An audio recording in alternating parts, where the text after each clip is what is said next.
Well, welcome. Today we are so excited to be celebrating Black History Month with two of my absolute favorite friends.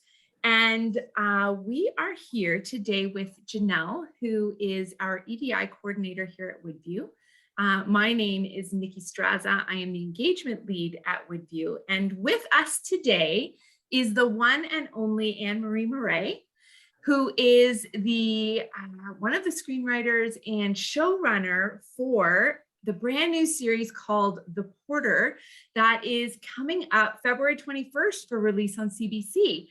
And so Annmarie, we are so glad that you are here. And I want to give an opportunity for Genelle to introduce herself.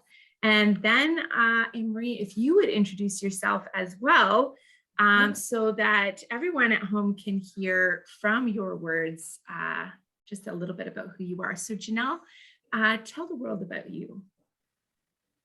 Hello, I'm Genelle. I'm the Equity, Diversity, and Inclusion Coordinator here at Woodview. I'm in collaboration with our Equity, Diversity, and Inclusion Committee, who Nicki is a wonderful member of. We are collaborating to implement the Equity, Diversity, and Inclusion strategy at Woodview. Yes. And Annmarie, tell us a little bit about yourself. Well, I am fortunate enough to be a writer in television and film for many years. I'm a producer and now a showrunner on The Porter. I love connecting to story. And I think my greatest passion about story is equipping and empowering people to tell their own stories. So that's why I'm here. That's why I'm about on the planet. And I'm excited to spend this time with you. Wonderful. Well, before we get started, why don't we take a little peek at this incredible show that's coming up? I'm just going to share my screen. And we are going to take a look at the trailer here for The Porter. And here we go.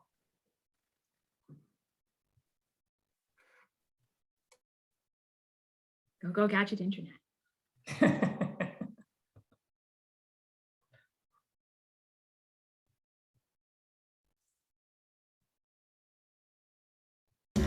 I'm a porter, the most invisible man on the earth.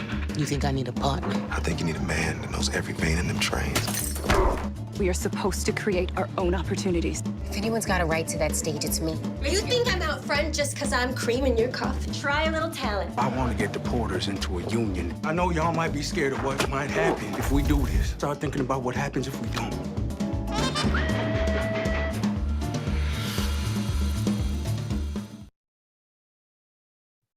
Fantastic.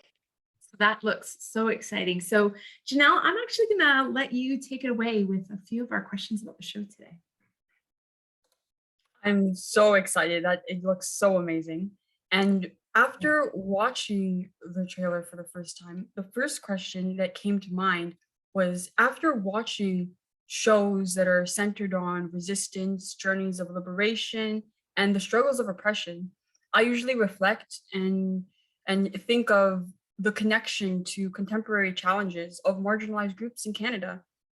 What impact do you think The Porter will have on viewers? After an episode, what will the audience be thinking about? Well, it's always hard to know what's in the hearts and the minds of viewers until the show airs and people start to express that to you. But what I hope is something that you've drawn a really clear parallel to is that history is alive in our current world. And as far as we think we'd like to feel that sometimes we progressed, things that we have seen in decades past resurface, and it's sometimes you feel like we're just going back around in circles. But every time we sat down to write a story on The Porter, that was the question. It's like, how is this reflecting or speaking to a struggle that we are in today? And it was actually very easy to draw those parallels between 1920 and 2022 and 2021 when we were in the development room on this. So I think viewers will find that their experiences are mirrored in the experiences of our characters on the series. Definitely. Mm-hmm. Thank you. And also, growing up in Ontario, there was always lessons on Black history in Canada or Canadian Black history. And what I learned was centered on Canada as the end of the Underground Railroad. And in recent years, I've learned that there's so much more to Canadian Black history. And currently at the Ontario Black History Society, they're exploring the complexities of Canadian Black history. Specifically, they're moving beyond the Underground Railroad and going deeper into the scope of enslaved Africans in Canada. And I'm curious because the Porter is set at a period after emancipation in Canada. So in what ways does the Porter express the complexities and nuances of Canadian Black history? A really great question. I will say that the discovery of Canadian Black history it's been a slippery terrain for us. For us working in the series, some of us did not come to the understanding or had not been exposed to the history of the Porters until we started working on the show.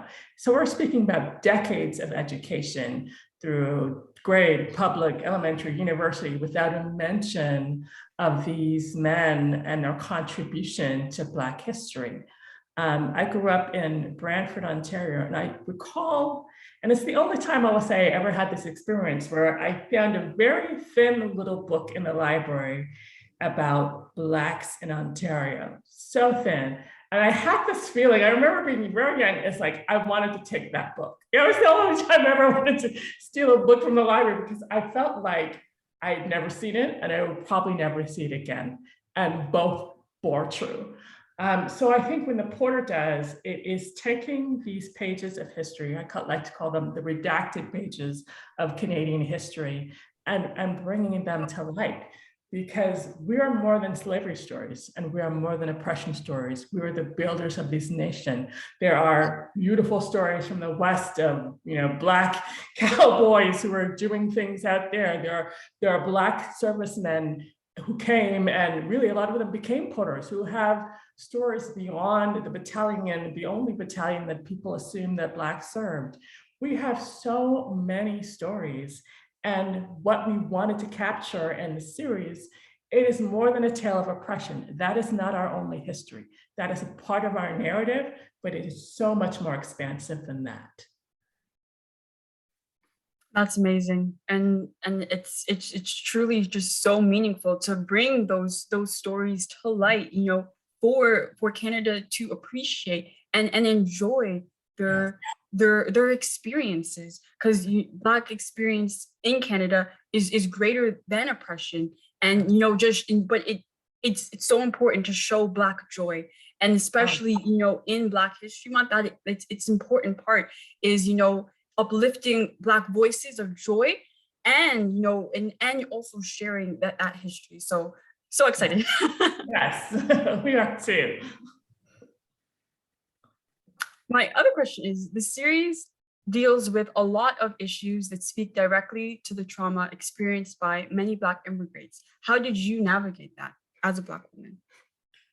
Yes, it's challenging because you're trying to find a balance, as you said, between the joy and the moments that are very difficult emotionally, because everyone in our writer's room, and we had an all Black writer's room, was coming from a different experience, but we have collective pain and collective trauma, and certain words or certain moments. There is a moment in this series that I won't spoil, but it happens at the border.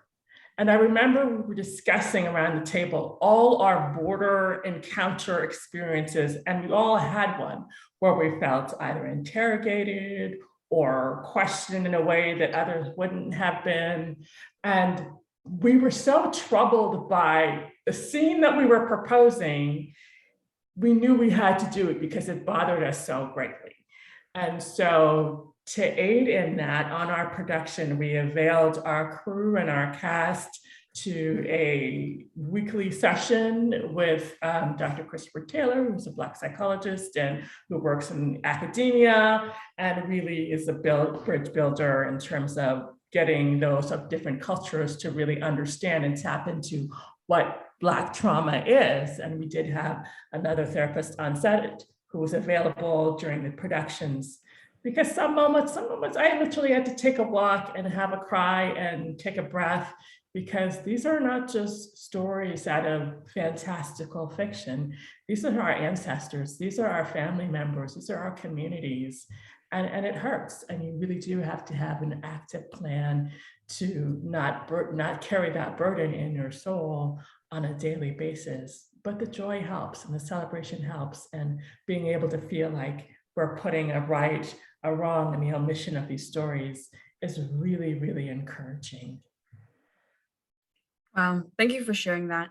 And I too, as my family, have experienced instances at the border that do bring about, impacts, right? And that I can remember, to this day as a child that happening. So it definitely is a parallel, but between these times, these experiences, are, unfortunately, they continue. And that's why it's important to have these stories told.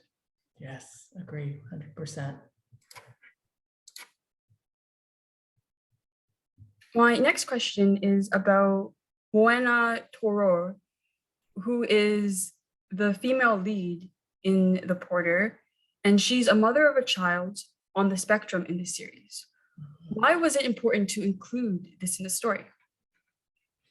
Moana Toro is a brilliant actress, and we're so thrilled to have her. She has a very special relationship with our young actor who plays her son, Teddy.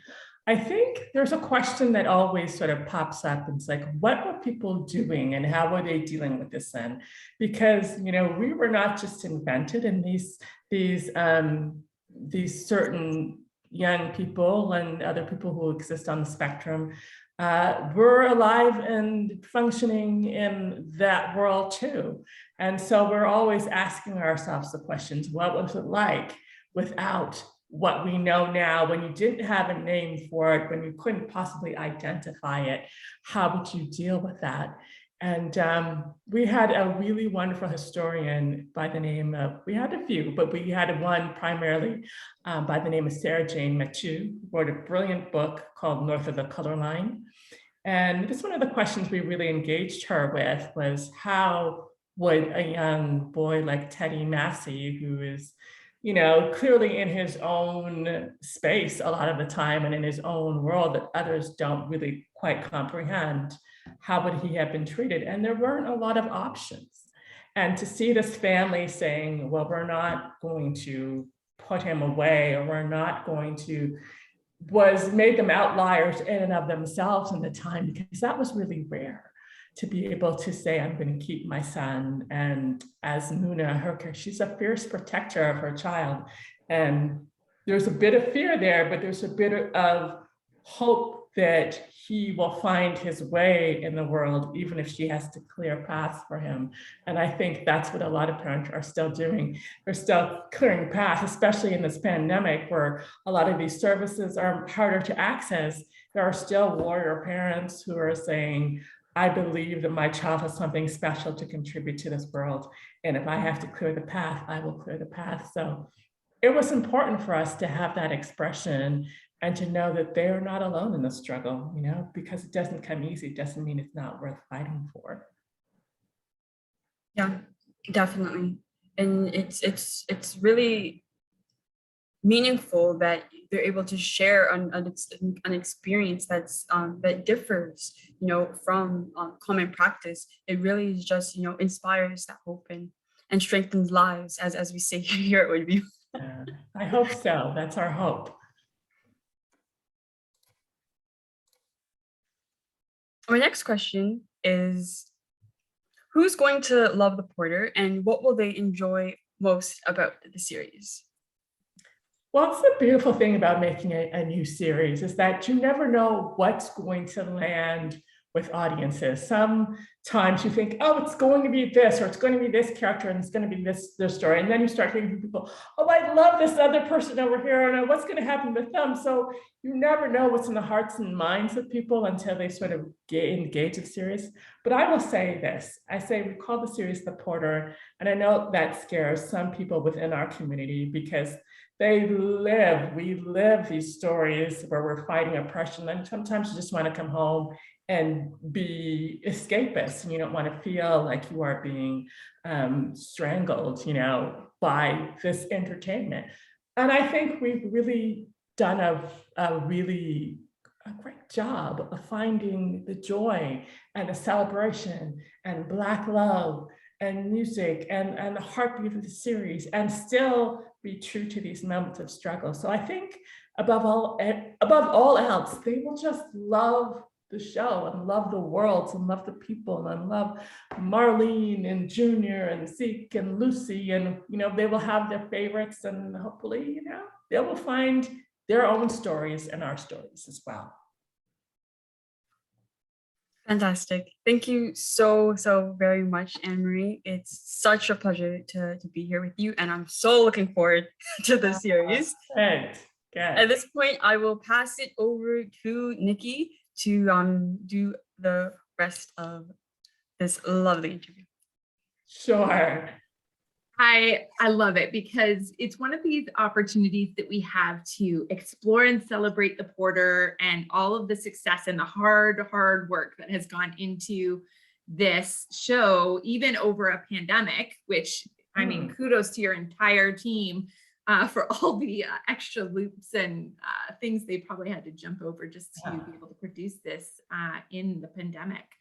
But it's so fascinating to me, and I love what you said earlier, Annmarie, about how much of your own story gets woven into stories like that you're telling in the Porter and different things like that. And I mean, you have been involved in other shows as well as the Porter. Why don't you give us a little history about what are the things you've been involved in, and why you even got into screenwriting in the first place? Like, what was pulling you?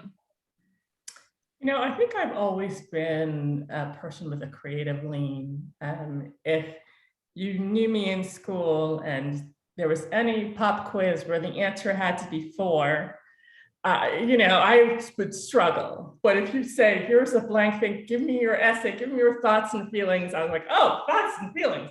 I can do that all day. I can do any essay question you want me to do. So I know I always had a bent towards storytelling, and it was quite a challenge to navigate. Well, how do you turn that into a career? And so really, I was really blessed to have some great people encourage me along the way, but I've been really known as a character writer, and I sort of built my career on not being bound by genre, like sci-fi or horror or drama or action, but I always wanted to be the person you came to if you wanted to have characters you felt for and believed in, and that has enabled me to work on a host of different shows, on comedies, on dramas, on science fiction, on everything you can name where character matters, where people want to be invested in who we're seeing every week. And so the Porter is sort of the culmination. It's my first foray as a co-creator and as a co-showrunner. It's interesting when you are serving someone else's voice, that's your job, is to really take their idea, their heart, and their spirit for something and put it on the page in a way that they envisioned. And so now to be in a place where you will have other people working with you to put something on the screen and into the world that you've envisioned with this, beautiful team. It's a bit surreal. It's a bit quite, this has been a lot of years in the making, but I think the journey has been well worth it for me. You cited earlier in one of your responses the thin, meager book that you found in the library, and there are sometimes those catalyzing moments in our history that set us on a path that we aren't even aware of.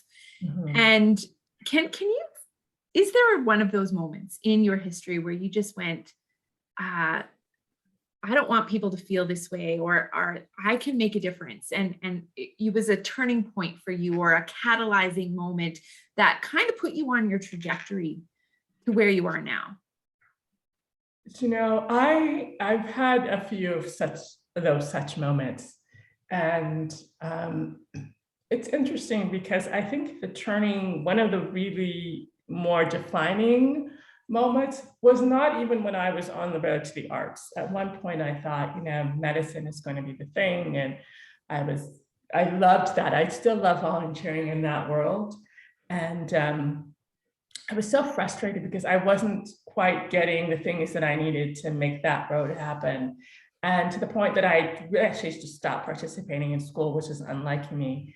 And I remember receiving I felt judgment from, you know, teachers who were supposed to guide me. And at that time, I never had, except for maybe in third grade, I should say, I had one wonderful Black teacher, Doreen Johnson.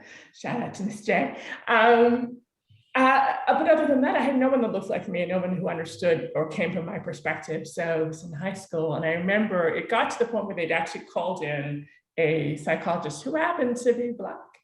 And we had a meeting, and they explained what my issue was, and he sort of nodded his head, and he closed the door. And I will not say the words that came out of his mouth because there's a lot of cussing, which was like strange for me from an adult professional man. He said, listen, you don't pay attention to what these people tell you. And it's like, these people have nothing to do with your future. They have nothing to do with what you decide to do. If you want to do that road, I will help you find the road, but don't you ever listen to a word these people have to say to you. And I was just so stunned, like, you know, it was close, like they didn't know that was what he was going to say. And I didn't know what that, but to have somebody say, I see you, I hear you, you're not wrong, you're not off. It's not, you are not the problem in this equation, and you don't have to make their problem your problem, was liberating to me. It was freeing. So I just was able to move forward in a way that says, you know what? I'm not taking on your problem as me being the problem. And I will never forget it till the day that I die. It's like, this man gave me such a gift.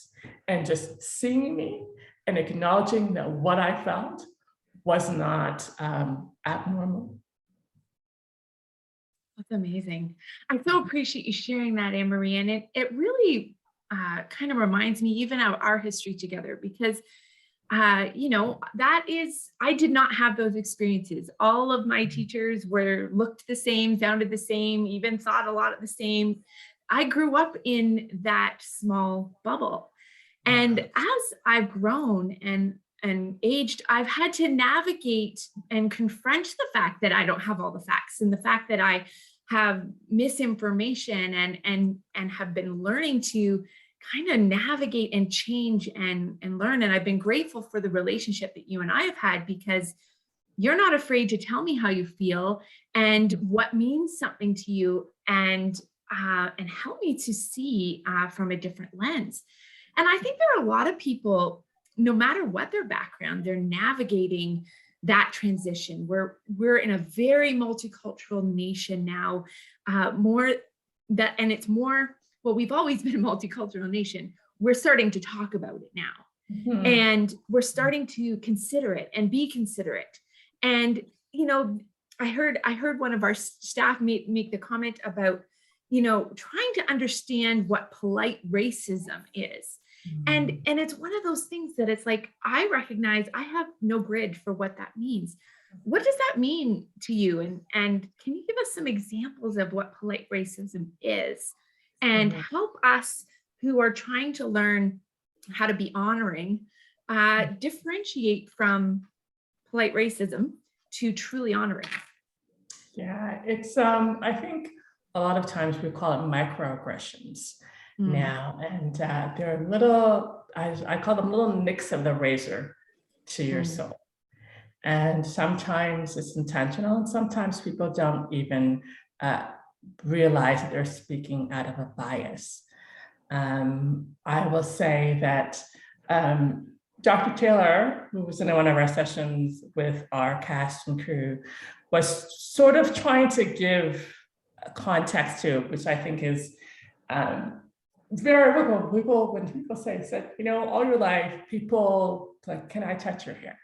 Can I touch it? And they say it without actually waiting for a response. You'll find strange hands in your hair. And it is like you have this, takes back to a feeling where your body and yourself and your person, you are not entitled to possess it.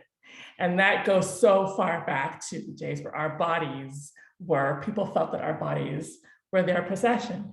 And so for someone else who feels like you've done this, you know, after the 100th time of somebody coming and doing that, if you as 101 comes and does it, and there's a reaction, you might think, oh, well, why are you getting so upset? It's like, you are the 101. You don't know that I've experienced this all of my life, and it's not you yourself personally. It is enough. It's me not having ownership of my space, of my body, of my person. So there are little things that people sometimes they don't mean anything and they don't think anything, but you don't know the lineage of you don't own your body and you don't own yourself.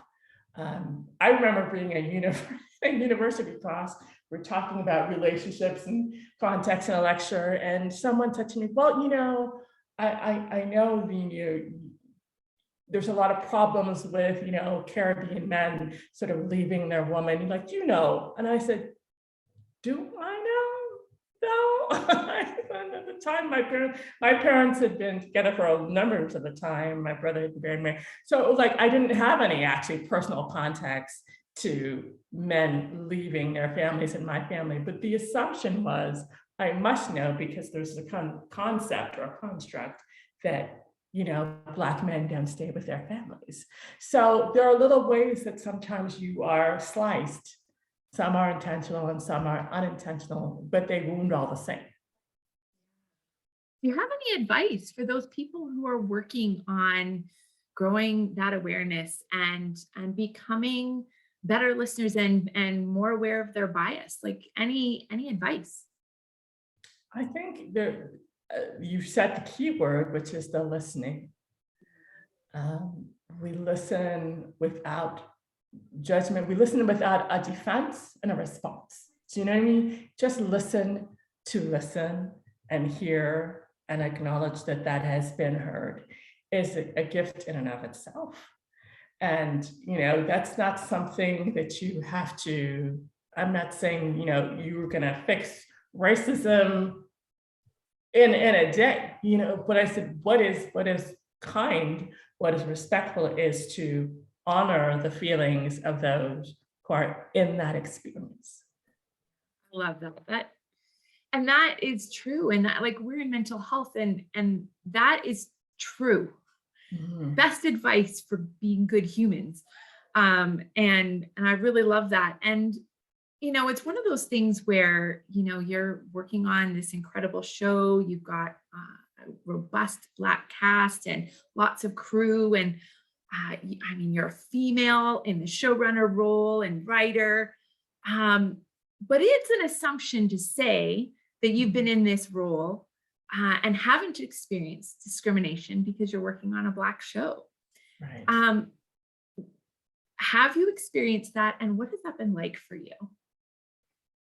I think it's yes, let me say this, the short answer is yes, I have experienced discrimination within our industry in the same way I've experienced it within the world, because these people don't drop out of the sky. They're in the same world and communities that I live in and that I function in, and they have certain biases and ideas that are born of their own experiences, whatever they may be.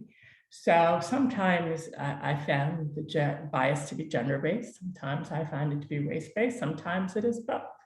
For a lot of years, this industry was very sort of white male dominated. And the landscape is changing, but not without great resistance. So I have often found that I have been what we call the diversity hire. And that means there are certain fiscal incentives for different productions to hire someone who's of color or of a certain gender, and I would be that person. And I I would go in and I would do that job, but I don't think I ever left without having a conversation about what that meant.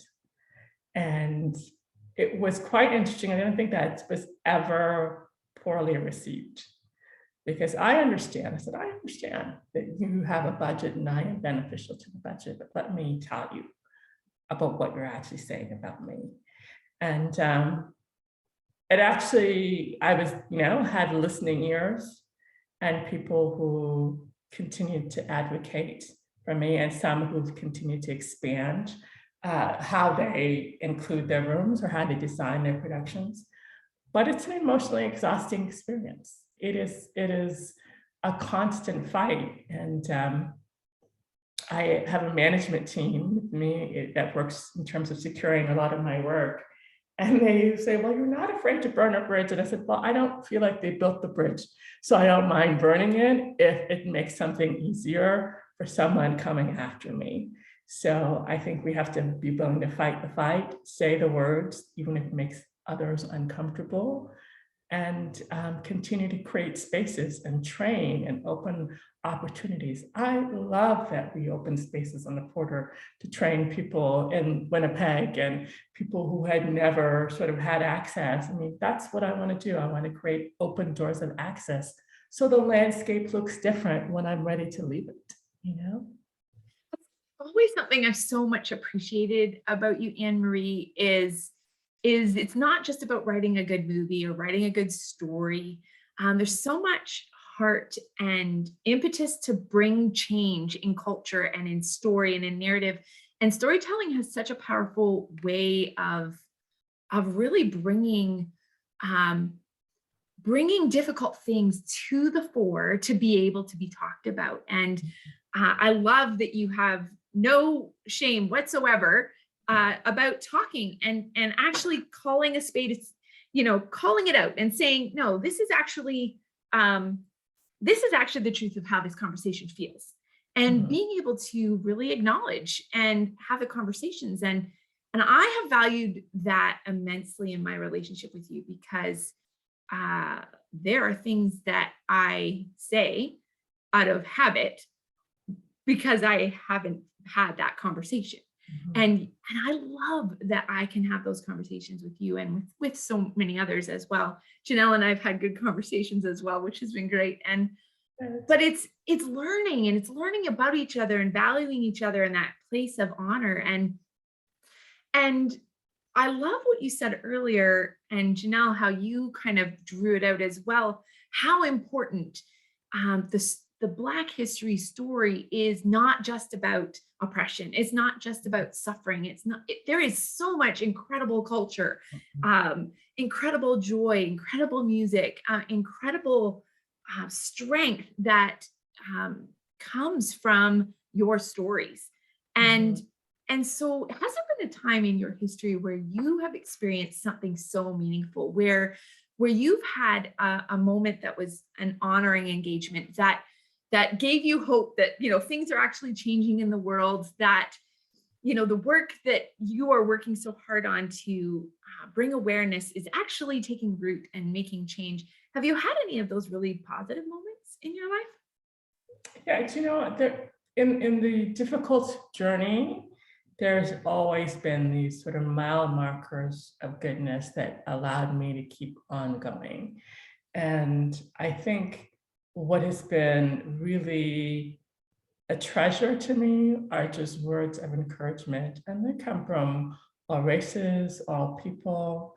I always mention a young, he's farther in the game now than when we first met, but he was a young assistant.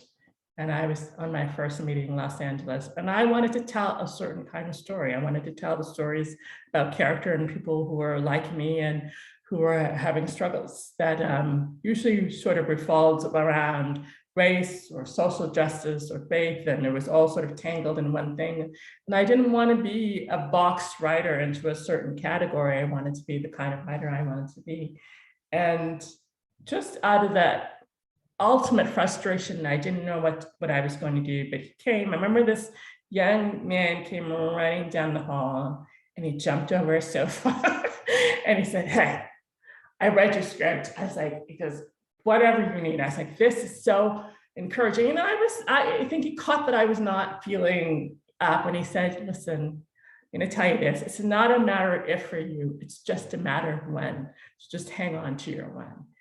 And it was like those words, and I remember going home and writing those down and going back to those words when I was like, things weren't opening and things weren't happening. And he's gone on to do very well, Oscar nods included. But I will hold that as a treasure. It's these words of encouragement from other people. It's seeing students that you've taught. I did a lot of teaching in Africa for a lot of years in terms of writing, and seeing that one of your students has a film on a festival, or has gone on to do something else and has that global mission of telling our own stories. It touches me, it encourages me, it fills my heart, it makes me want to go back to the page, because that's what it's all about. You hold on to the words of others and you give others something to hold on to. I mean, that's what we're here for, to lift each other up in these ways. It's so important.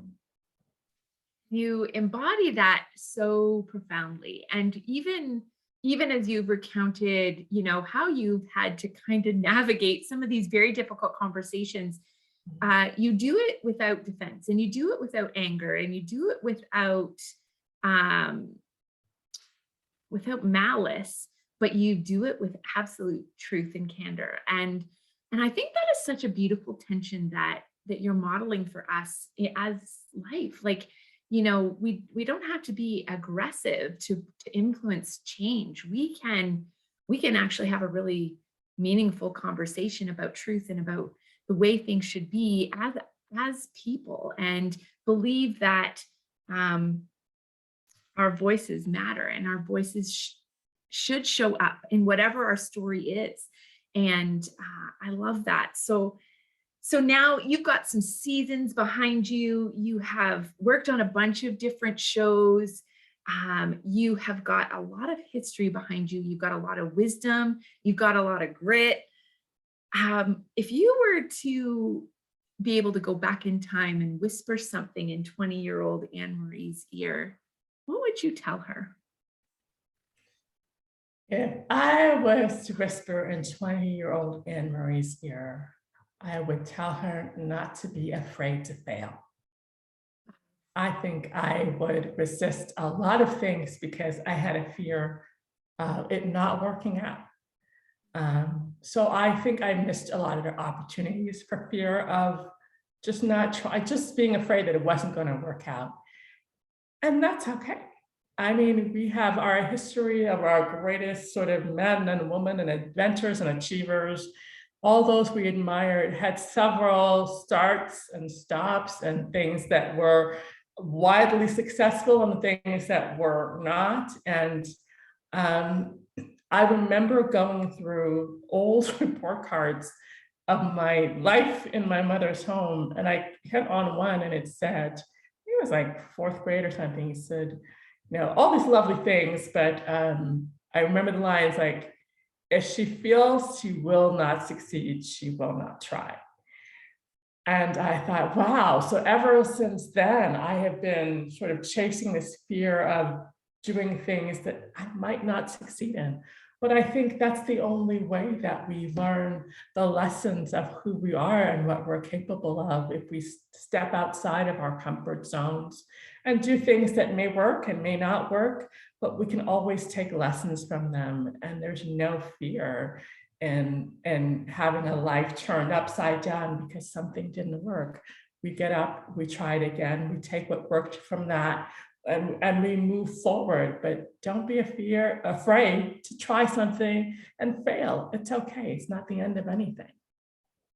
Amazing. Thank you so much, Annmarie, for sharing your heart, for letting us having a little sneak peek into who you are, what makes you tick, what makes you get up in the morning. And thank you for sharing your story with us and letting us highlight the Porter and the hard work that you and your team have done.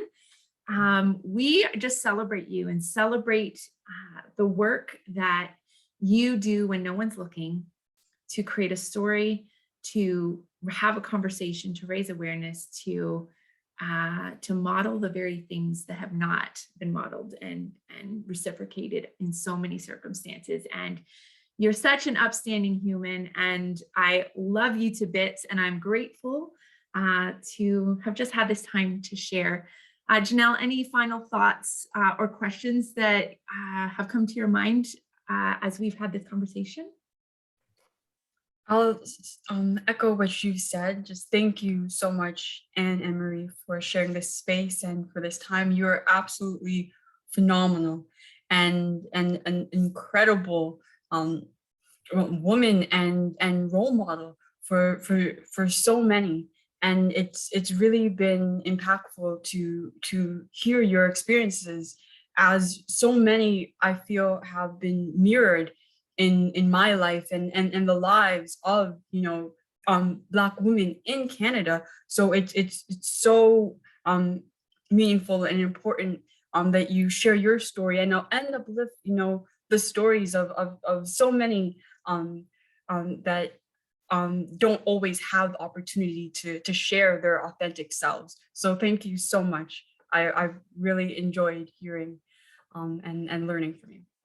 My pleasure. It's been such a great time, and thank you for making a space to talk with you today. So, ladies and gentlemen, make sure that you check out the Porter. Make sure that you send some great feedback and share it and post it and get the word out. We definitely want it to be a big success. And it's such a really amazing honor to have a Canadian show with incredible Canadian staff and writers, and we get to know one personally, and that is the best of it all. So thank you for sharing your life, and all the best to you. So awesome. Have a great day. Bye. Bye, Woodview.